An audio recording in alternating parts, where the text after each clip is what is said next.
Okay. All right, so right here so far I have drawn out the problem itself, and then beneath it is going to be the free body diagram for the drawing itself. And the first step you're going to want to do here is calculate the cross-sectional area, which is going to be area equals 0.02 times 0.04, and this is going to be in meters.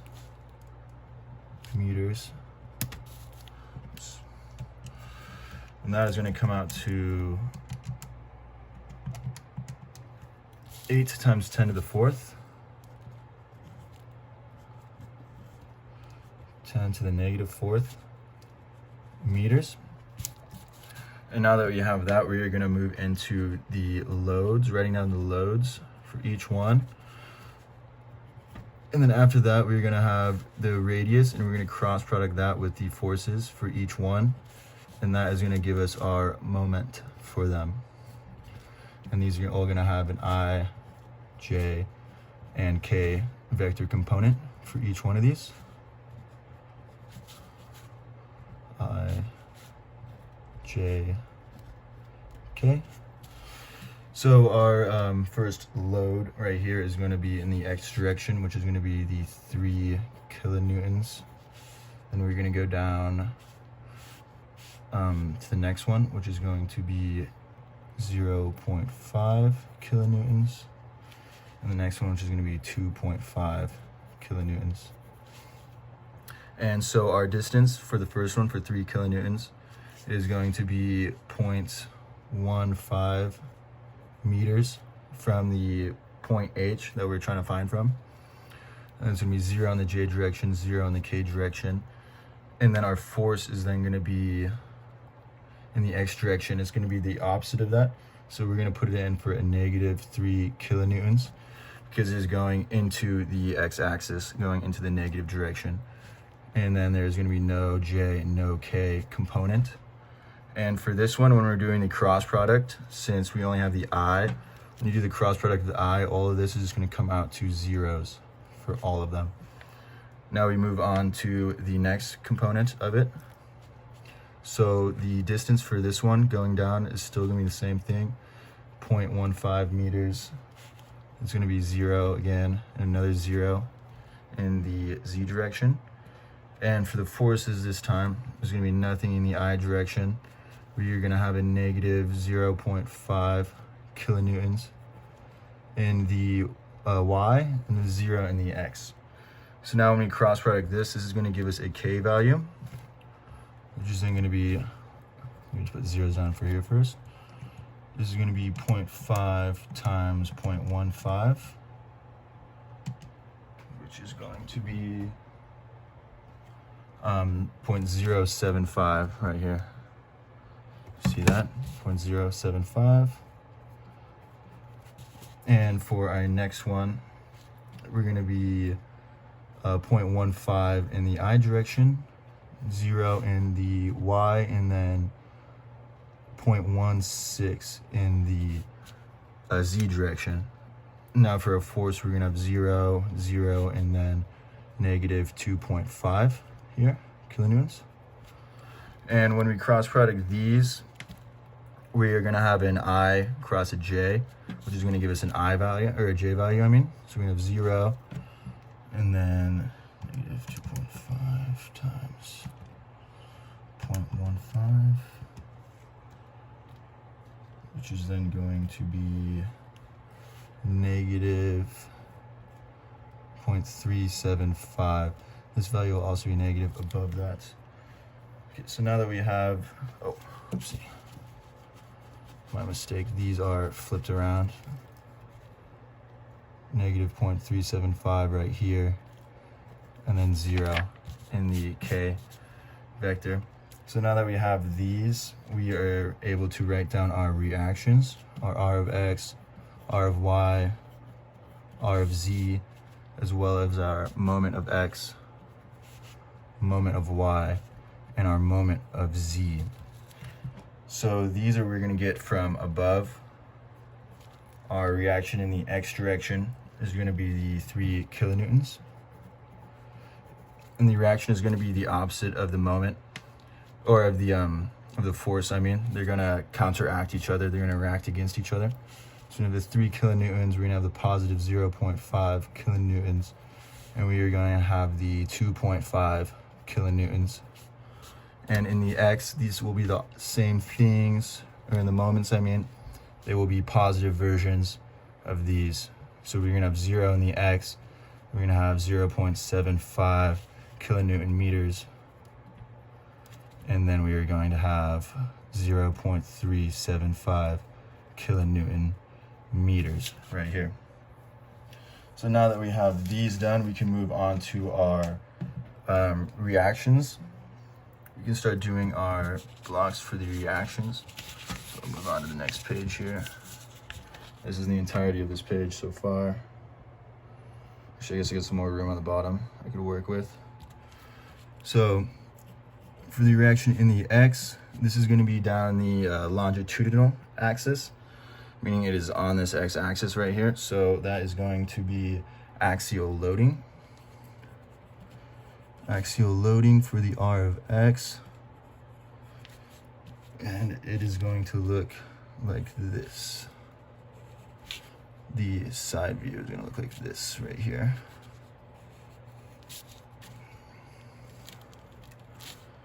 Be like this, with our H at the top here, our y-axis going up here, our x-axis going in here, and then our reaction force in the X is going to be the 3 kilonewtons. Is going to go in the same direction as the positive x-axis here. So now that we have this, we could find our stress in the x-axis, which is going to be equal to P over A, which is going to have force over our area. And this is then going to be a negative 3 kilonewtons because it is in compression. We have a force coming in this way, and then the reaction force coming in this direction. So that is going to give us a negative 3 kilonewtons on the top, and our area is going to be 8 times 10 to the negative 4th meters. So this is then going to give us a sigma x of negative 3 divided by 8 times 10 to the negative 4th. It's going to equal a negative 3750. 3750. This is going to be kilopascals, kPa. Negative 3750 kPa. Now we are going to go on to our stress blocks for our R of X. Stress blocks, which are going to look like this. Draw them all out first. So X, Y, the square, this direction, right here, Z, X, the square, and we're gonna have Z and Y right here. Z, Y. And like I said earlier, how it is in compression, so our stresses are going to be looking like this on the x-axis right here, coming in at a negative 3750 kilopascals. So that's going to be our thing for the reaction of X right there. Now we can move on to the moment of X. But as you can see here, it says mx is equal to 0, so that means there's going to be no torsion for m of x. I'll just write that down. M of x equals 0. That'll be good. Now we are going to move on to the reaction of y right here. Draw out our side view.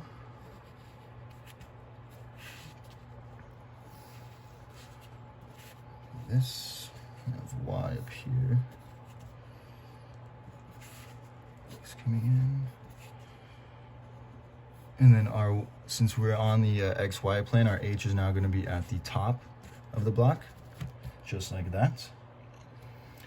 And since r of y is on the latitudinal axis, it is going to be a shear, or a transverse shear, transverse shear. And this is going to be our equation for the transverse shear. It's going to be Txy equals VQ over IT, just like this. And in order to solve this out now, we are going to want to find the N view in order to find our Q, to figure out what our Q looks like. So this is going to be the N view right here. And view, we're going to have the neutral axis coming down through here.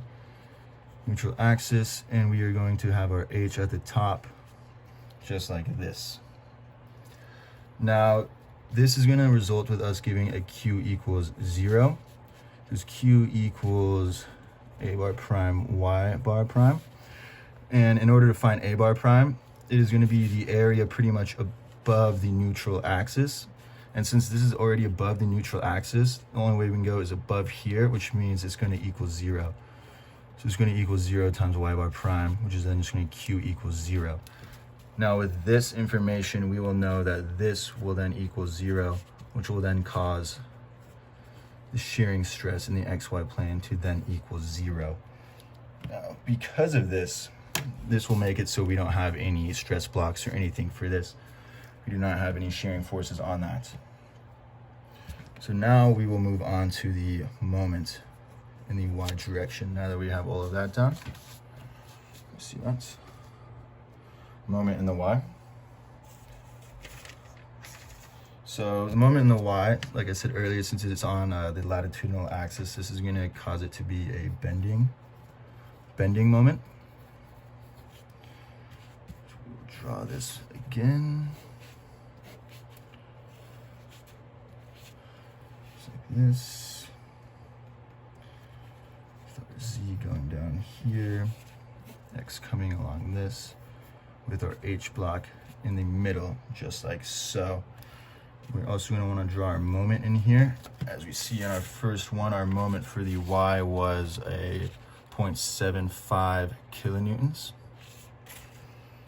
0.75 kilonewtons. And that is going to be, 0.75, right?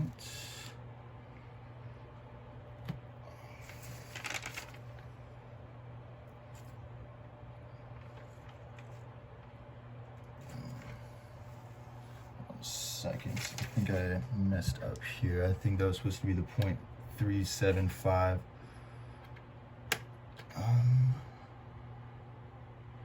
ZMY. Let me go back, check my work real quick. Okay, I lost my train of thought there. I actually messed this up. So when you cross product the I and the K, you're going to get a J value, which is then going to be a negative. So this is actually going to end up being a positive 0.375 here. And as I was going through here, I accidentally thought that the moment of the Z was going to be the last one, but no, the J is actually the Y component. So as I'm going back in here, I'm going to fix this up. This is actually going to be a negative 0.375 kilonewton meters. And this is going to be a positive 0.075 kilonewton meters, just like that. And that should be all better again. So now going back to here, I'll write this down correctly, because this is going to be a negative 0.375 moment. It is going to be going clockwise because it is negative, just like this. And to solve for our sigma x, this is going to equal my over I, just like this. And in order to figure out the centroid, pretty much, which is what your Y is going to be, this is going to be your centroid right here. And since H is already in the center of this picture right here, that means that Y is going to equal 0, which causes all of this to then equal 0. So there's going to be nothing in the moment for Y, just like this. Now we are going to move on to the reaction in the Z direction right here. So this is also going to be transverse shear. As I was explaining earlier, these will be transverse shear for the reaction of the Z.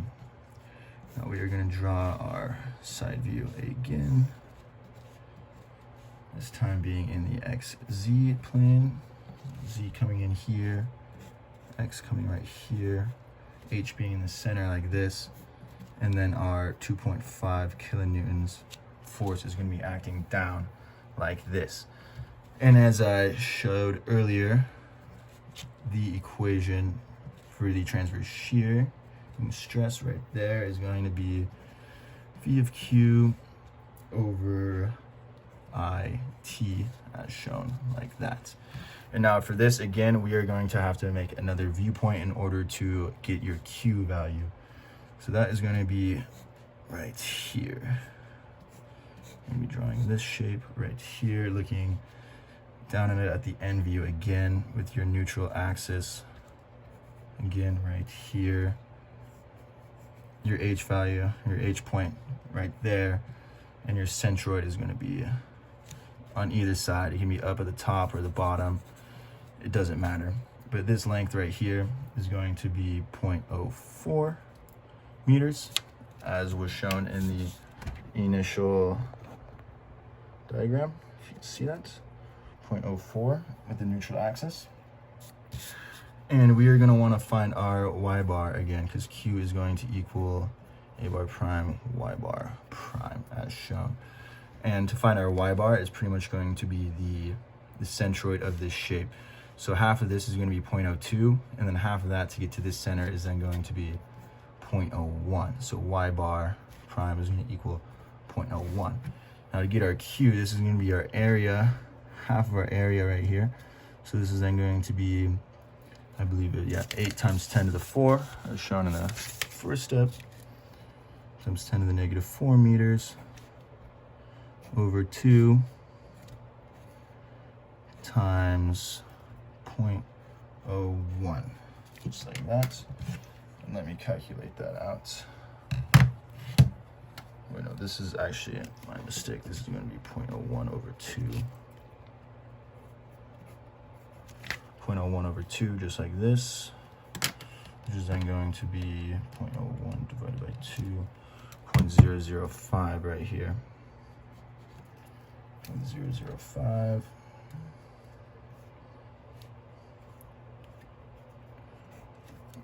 There we go. Now we're going to solve that out. This would be 8 times 10 to the negative 4, then divided by 2, and times 0.005, like this. Q is then going to equal 2 times 10 to the negative 6, just like this.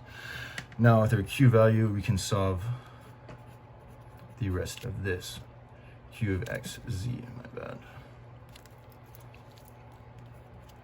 You're then going to plug in our shearing force right here, which was 2.5.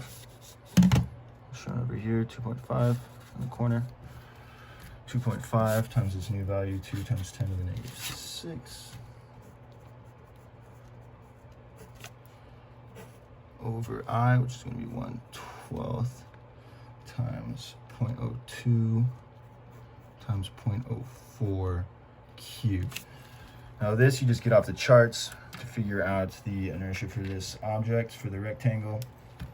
And then you're also going to have your thickness for this object, which is 0.04. So now we are going to calculate this out and see what we get. 5 times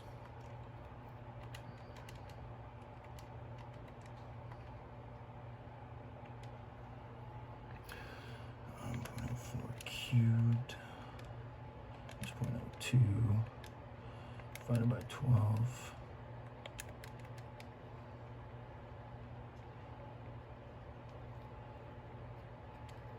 It's gonna be this value divided by this value right here.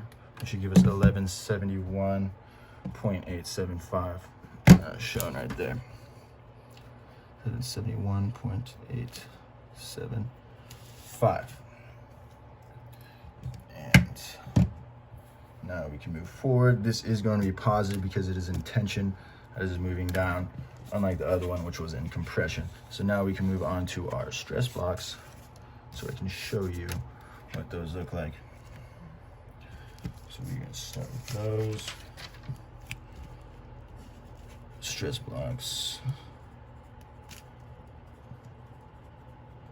It's for RFZ right here.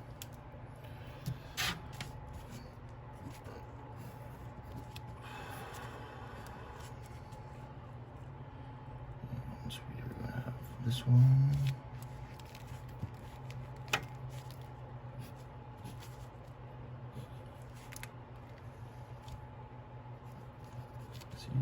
X, Y, Y, X,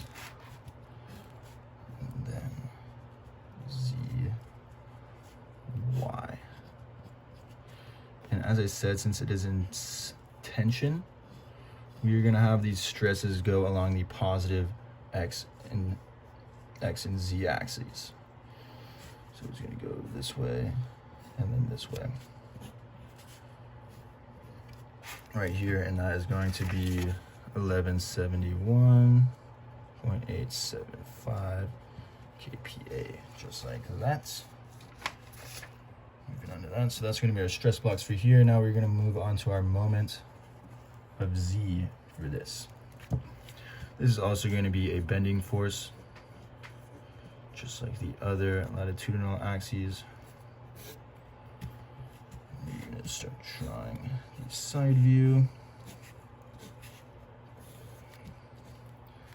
This with our H block at the top, and our Y and our X axes right here. And we know that it's going to be our Y and our X right here because it is a moment about Z. So when you're looking down along the moment, you're looking down the Z axis.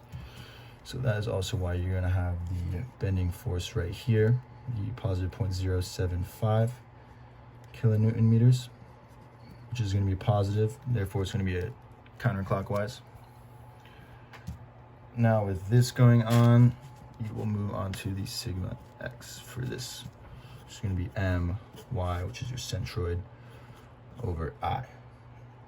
And for this whole length right here is going to be 0.02. Because if you're looking at the Y distance on the first question right here, the Y goes up 0.02. So that's why that's going to be 0.02. This is then going to allow us to get our centroid of 0.01 meters. So we are then going to put our moment in, 0.075 kilonewton meters. Then times our 0.01 meters, which is our centroid, over our inertia, which is going to be the same thing that we had earlier. It's going to be 1/12 times 0.02 times 0.04 cubed. Now let me start calculating that out to figure out what that is going to be.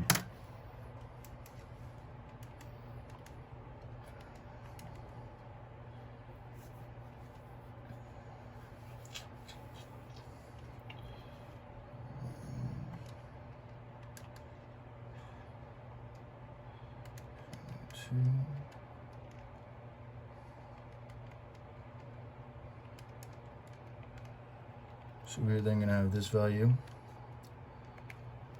divided by, divided by this value. Did not do that right. This top value right here divided by this value right here, which is then going to be 731.249. And for this is going to be in tension where the H block is. Because if you're looking at the top, as this bends down, the top is going to be bending, which is then going to create a tension at the top where the H is. So that's going to create a tension force, which will come into play when we are making our stress blocks in the next step here. Stress blocks for the moment. We will do the same things that we have continuing to do. Yx square zx, and then our zy value right here. These are just the different planes. And like I said, as this was in tension along the x, we are going to have positive values going out in the x direction of a 731.249 kilopascals. So at this point, we have created all of our stress blocks for all the reactions and all the moments for the entire problem. If you've been seeing this. So now what we're going to do is we're going to combine all of these for the final process. So this will take me a second to look through my previous pages so I can get all these down. Combine stress blocks.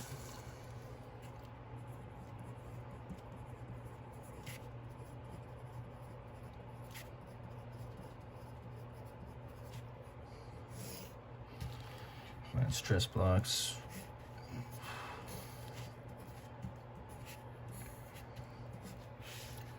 We have our X and our Y here.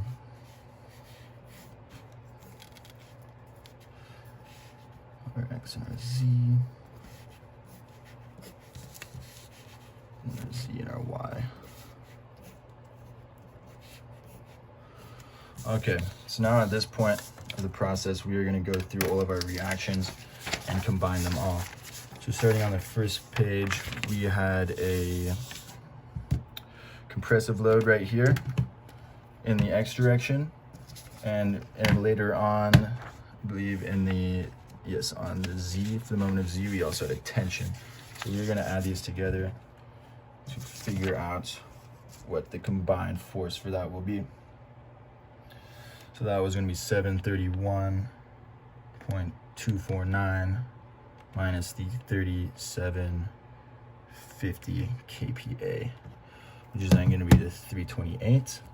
And since the tension force was larger, you're going to have the tension still 328.249. And we also had shearing force earlier. And which one? In the R of Z, we got a shearing force here, 1171 kPa.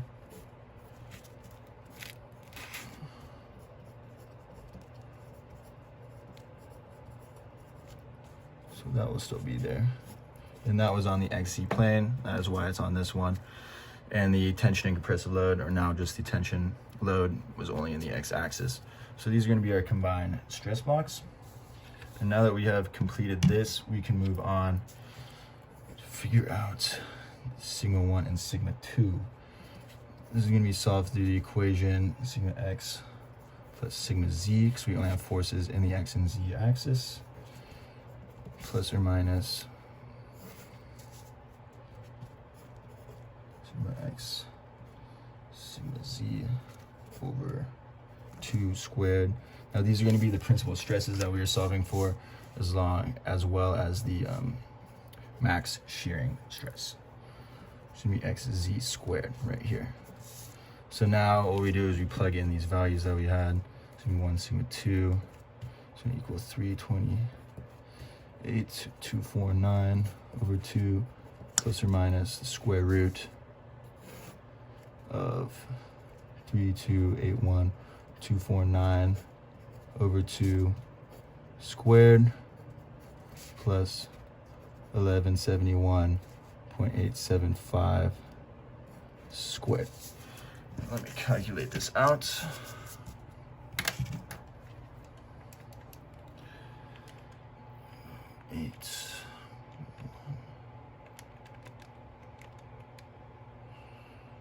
2. So this value is going to be 1640.6245 plus or minus this value squared. So I'm going to be 269.1648.75 plus this other value 1171 squared plus this value square root of these. So this is going to be 1640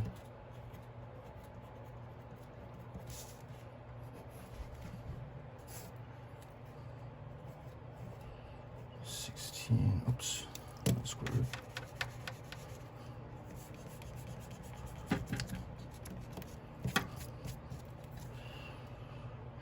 .169. So our sigma 1, first principal stress is going to be this initial value plus the 2016 365.6.79 kPa, and then our sigma 2 is then going to be 1640.6245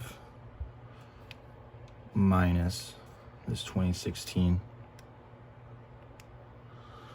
which is going to be sigma 2. Is then going to be negative 375.545 kPa, and then our max shearing stress is just going to be this value, which is going to be 2016.169 kPa. And that concludes the end of this problem. And I will flip the screen. I got the flash on because I'm working at night, but thanks for the semester. I hope you have a good summer. Alright, so one last thing here. As I was going through the video, I saw that when I was putting it to YouTube, it cut out a lot of the stuff on landscape. So I'm just going to try to get the rest of this in here so you can see it all. This is just the first page. If you can see that. This is now the second page.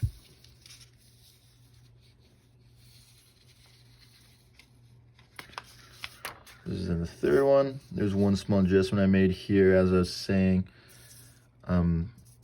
These were supposed to go in the positive X and Z direction. I know I said that. I don't think I drew it down correctly. That was one small adjustment I made there. And everything else, I think, was good. I think I said I called tau t one time instead, but yes, I think those are all the adjustments. Thank you for the semester so far. Enjoy your summer.